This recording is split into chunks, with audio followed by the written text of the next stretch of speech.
That's the build. Dude, that is so stupid. Let's talk about Khora.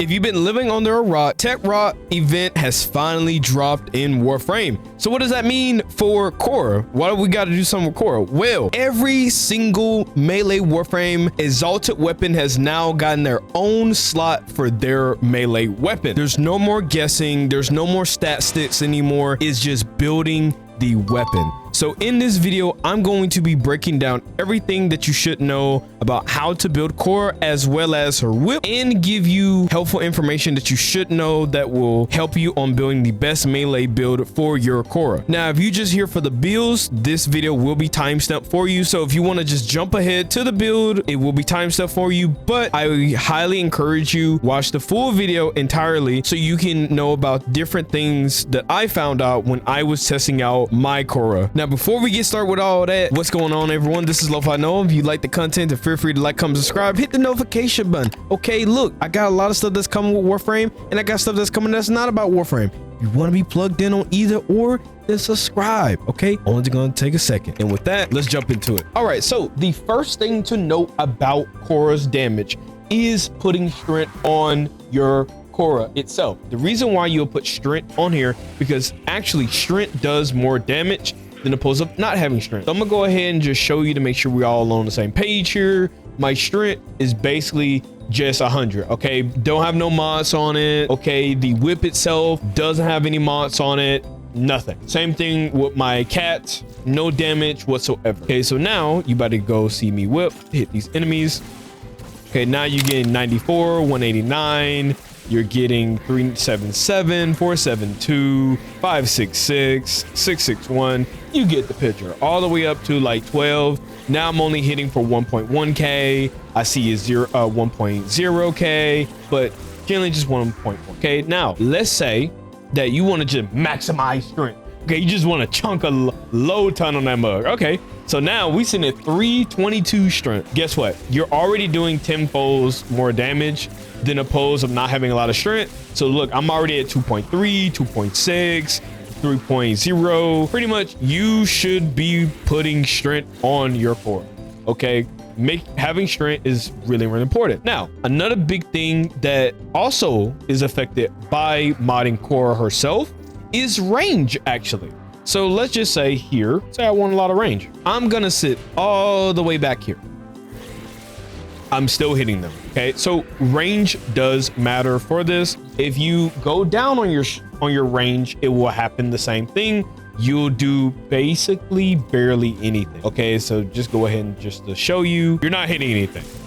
You're not gonna touch nothing. Okay, this is just a waste of point. Okay, don't do that. Don't do that. Two biggest thing is strength and range on Khora is really important. Do not waste your time negating those two, because if you do, you will pretty much hurt your build for Khora 1000%.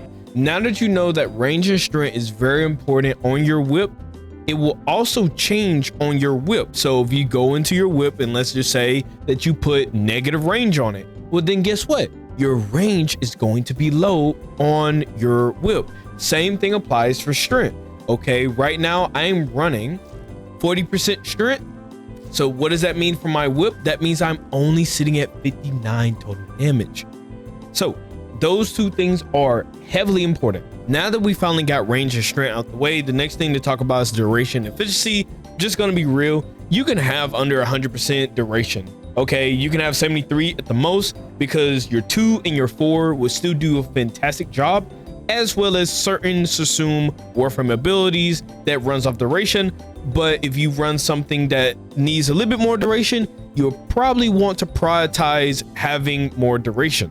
Now, efficiency, that is the second biggest issue with Khora. And so you pretty much have two options. You can either go with the Equilibrium and then energize, or you can just go Equilibrium and then just run a Sassoon Warframe ability that gives you energy back, or you can prioritize efficiency over duration, and that will keep you afloat so you don't have to worry about that economy. Now, there is a whip mod that you will want to make sure that you put on your build for Khora, no matter what. If you want to use the whip, this is a must put on, and it is her augment. Okay, this Whipclaw augment mod, what it does is every time you hit 3 enemies, it will grant 35% damage stacking bonus to her Whipclaw. That is beneficial. Now her augments. You can pretty much change up so many different things to do with her augments. If you want more strength, you go growing power. If you want more damage for your melee weapons, then you can go still charge. If you want to help the teams out with more of like weak points, you can go with that one. You can go with any choice may be. The last thing that I'm going to be talking about with Khora is her survivability. She has difficult time surviving depending on what you're doing, especially if you're trying to go for like a high-end survival. It's just not going to cut it sometimes when it comes into her snares and also her strangle dome. Just gonna be real, sometimes you'll get one-shotted out of the blue, sometimes the enemies don't get touched enough, sometimes the enemy just has overguard. It's just a mess. Okay, so definitely putting something on to help her survivability is a lot more beneficial if you tend to just care about her surviving a lot more. But if you're doing normal stealth path things or normal missions, that's not going to be the biggest issue for your Khora. And lastly, before we get to the builds on Khora, what is the archon shards? Because I know a lot of people care about shards nowadays. Okay, the biggest ones you should be running is going to be the Tower Forge purple ones. I'm just going to be real, they're the best bang for the buck. In a previous video, I said I wouldn't change it that much, but now since I've been playing the game for quite some time and I got a lot more shards and I'm able to build a lot more better, then I just simply turned all my red shards into purple. And then on top of that, I like Khora. I love Khora. I play Khora too much, okay? That's why you're making the video, okay? That's why you're here, to get the ideas for Khora, okay? So run purple if you can. If you can't run purple, that's perfectly fine. You want to run red. You want to run, again, Tower Forge Crimson red ones, because again, you're still getting melee critical damage. Now, if you're saying to yourself, but what if I don't want to run that? Okay, I need more like roundabout. Okay, what if I need equilibrium not on the build but still want it? Okay, cool. Still run a purple, run the equilibrium, but then try to make everything else about melee critical damage, because at the end of the day, you want to hit hard as a truck. You just want to be able to swing on a mofo and slap the mess out of that mofo with the whip. That's all you give a crap about. Julian. Now the first build, strip them slap. This build pretty much prioritized two things first. Number one, ensnaring them. Number two, stripping them with Hildren's ability, pillage, then turn around and slap them with Whipclaw.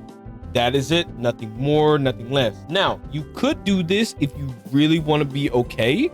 You can put down the strangle dome as well, sit inside of it, since you have a humongous range, okay, with 190, and then you can still sit there, spam the 3 to get shield, and on top of that, strip them, and then whip them. That is it. That is how the full build works. And ultimately, I like this build more. I tend to like pillage. I think pillage is just a fun to assume warframe ability for most warframes, okay? And to me, this runs pretty much fine with anything that you're doing in the game, whether that's survival, defense, excavation, disruption, doesn't matter. It, to me, is the best bang for your buck. I'm gonna also say a lot of the builds are going to be the same. Certain things are going to change. As you see, you may have lesser range, you may have lesser damage, okay, you may have more duration, you may have less duration. It's going to be roughly the same, but ultimately you care about two things.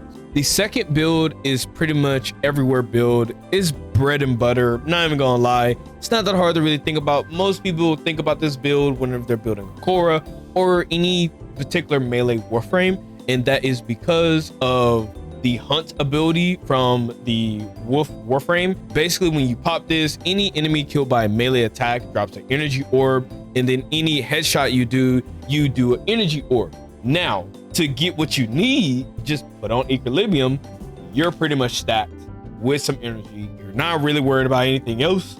The only thing you're worrying about is, will I die or not? That's the only thing that you got to worry about.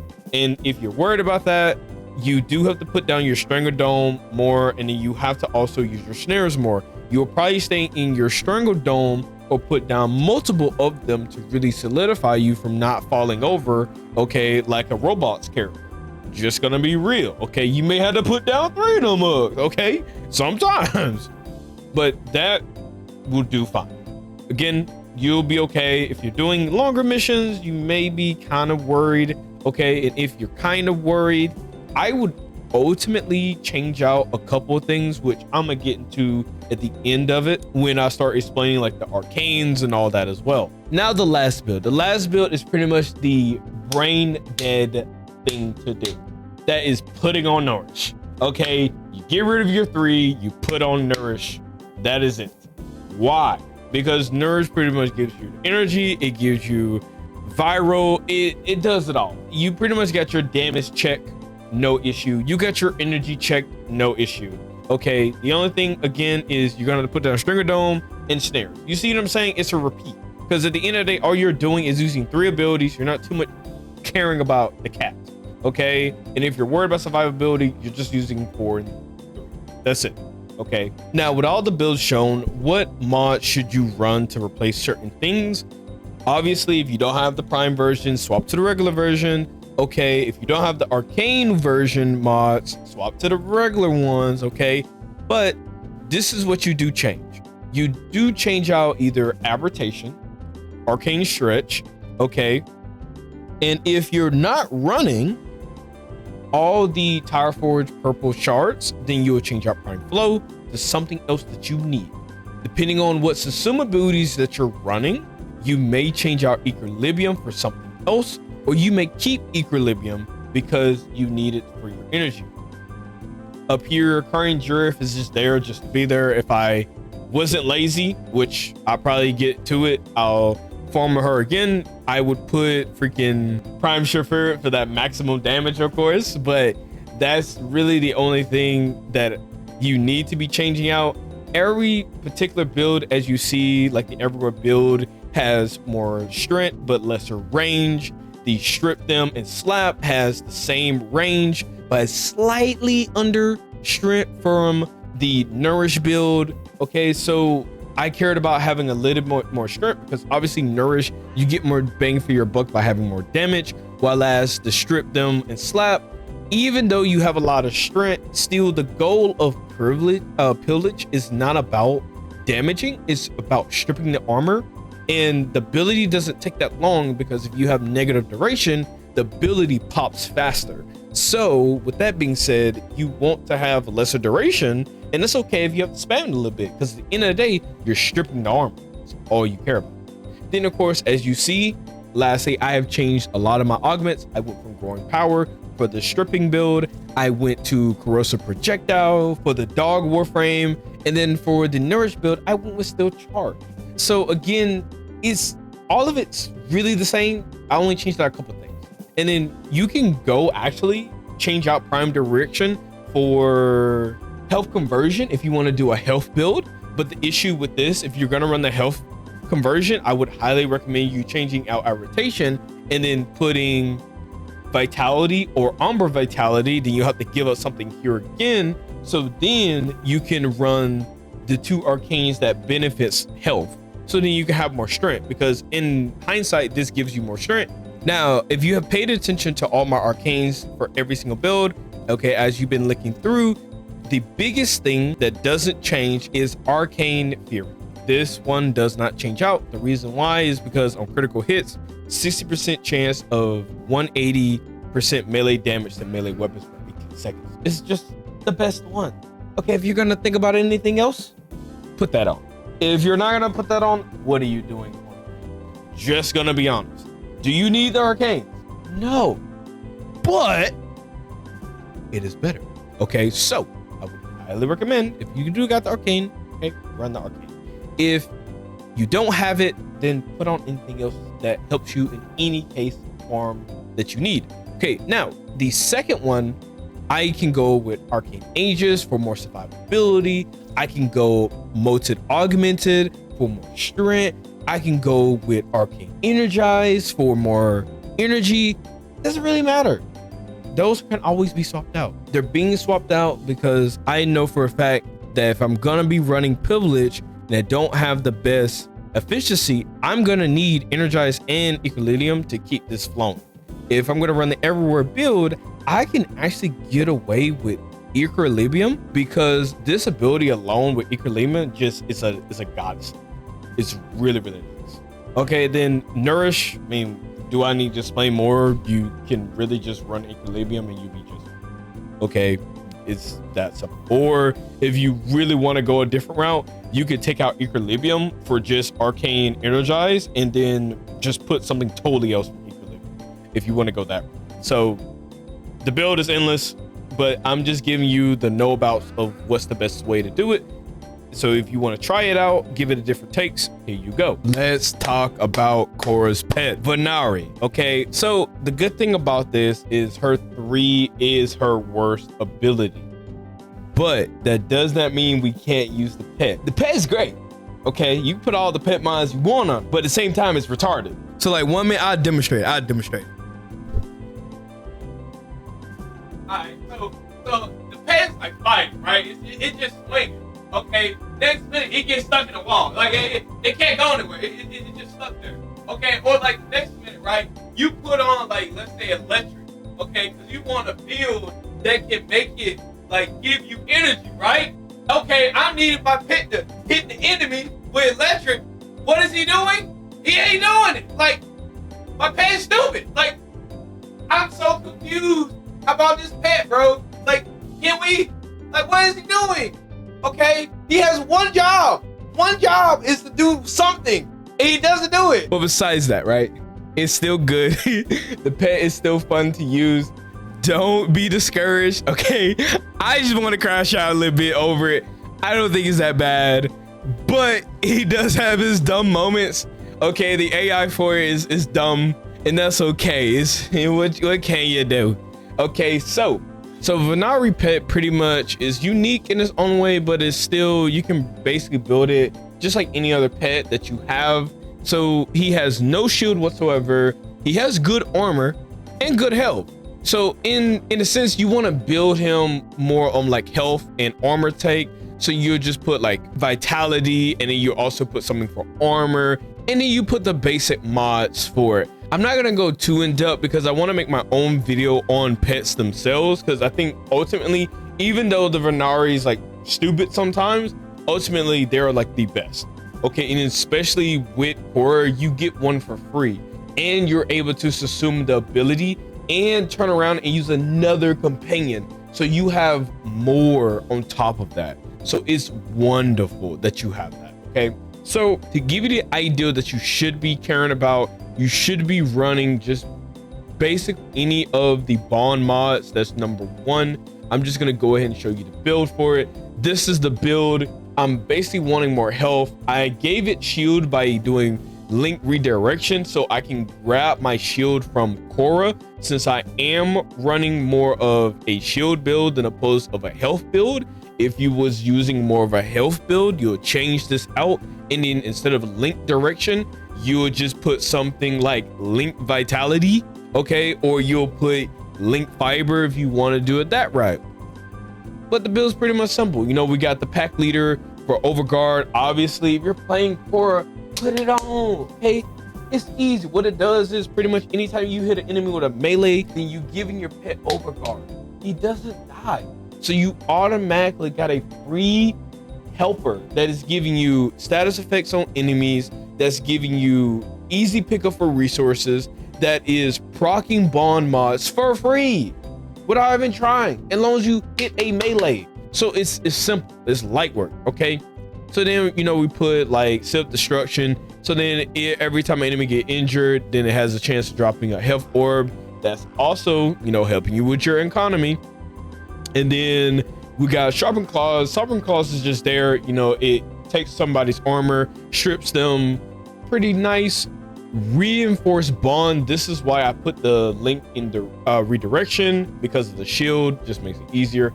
Fetch, obviously, if you're not running fetch, what are you doing? Okay, that's just picks up for you, obviously. The bond ones, I'm running contagious bond, so whenever it kills an enemy, it has the effect of putting another status effect on another enemy. You can't go wrong with that. Then you got the momentumous bond. Killing an SMS unit grants you 120 bonus random electro damage to companions. Easy, okay? Pretty much just get more damage for free. Then Tenacious Bond, if you're gonna run this pet, you're gonna build it for crit. I mean, this pet really, Khora's pet in general just gets a lot of crit. You're gonna run this. There's no point. Okay, so that is the build for it. Not too much into it. Like I said, I want to go into more detail about it on my own video about pets in general. The claws themselves, this is the build for it. I went more of a electric. The reason why, because if you saw the first build or you're playing the first build, you can actually run Archon stretch and it will work phenomenally. It will proc it, no issue, but just be warned, the pet is sometimes stupid. It will not proc. Sometimes he do not do the melee attack that you want, and he does not proc it for you. So that's the only thing you got to deal with. You get 165 like status, easy work by simply putting on like, you know, the 60-60 for the pets. You know, I put on radius and claws just to get more crit damage, because why not? And then like I also wanted to put shocking claws just so I can get more electric, so it turns everything into electric. So just wanted to go ahead and do that, but it still will proc magnetize half the time, so it's still good. And then of course bite, and then maul, so you get that melee damage plus crit and crit damage. Okay, with the balance posture, this is something new. Again, I'm gonna go more in detail maybe later on in another video. Only ones I have is the one that doesn't make them attack, but ultimately any posture that you have is phenomenal. It'll work. But this is the build for my Venari. What school should you be running for Khora? You should always be running Norman. I think there's one more school that you could be running, okay, and I think that's Madara or your unurnune whatever that word is. Okay, the reason why you're running Norman is because of power strike. Really, every time you do a melee, if you don't do a melee afterwards, it will just reset the melee counter altogether. But with this, instead, it decays slowly and it doesn't just make you start from zero. Now we can finally talk about the most important part about this build. It's the Whipclaw. I'm just gonna be real, guys. You gotta be a special mofo to like Khora. Like, you just gotta like to be a masochist, okay? You gotta love whipping people. You like to be stepped on by a female. It's not saying great, okay? It's just really not it. So pretty much you have a 25 critical chance, 2x crit multiplier, and your status effect is 25%. That is low. Okay, if you're trying your best to give the best bang for your buck, you're putting a lot of status chance mods on there. You're going to have to put both of the Umbra mods in order to get close to 100%, and on top of that, putting Blood Rush on top of it.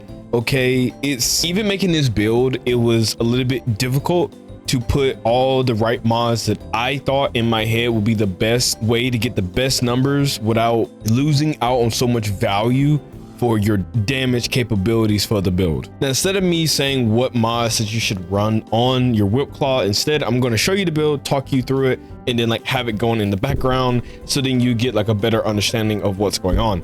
Now the first build, it pretty much plays off this one arcane from Warframe 1999, which is Melee Dati.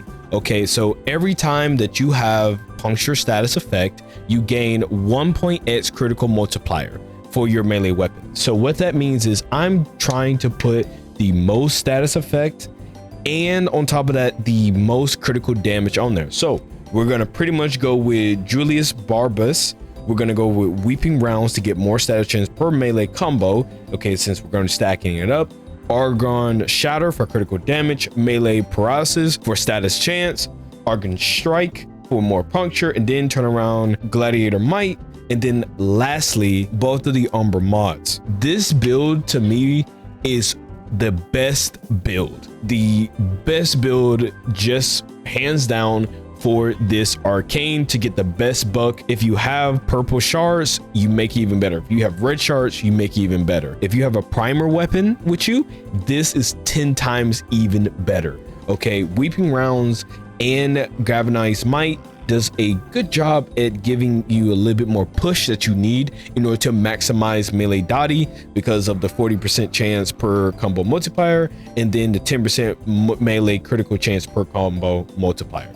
It's just phenomenal. to have. Now, since I've been doing a lot of tests, I tried this with, at first, putting one 60/60 mod on here, and that will jump up my status chance to like 70 something. So yeah, 77.5, which is great and all, that adds a status or element to it, but that made me have lesser critical damage along the way. So, and because this arcane plays off of status chance, and for every puncture that you have, weeping rounds was the better option over everything else. I also tried this by just adding another 90% mod. It gives me the second highest output for my critical multiplier, but it falls short because after everything is said and done and it's over with, guess what? You're only hitting a certain amount, which was, I believe, 28k or 29k for green, for my green hits. So the best outcome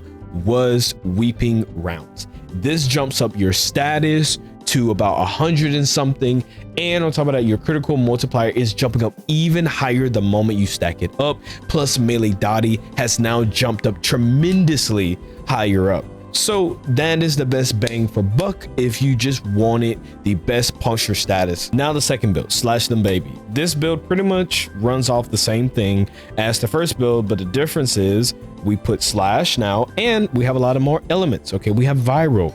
All right, so we did put like buzzkill on there, and Carnaris Mandible. This pretty much gives you 60 on the status chance, more slash. Okay, and buzzkill gives you 120 slash.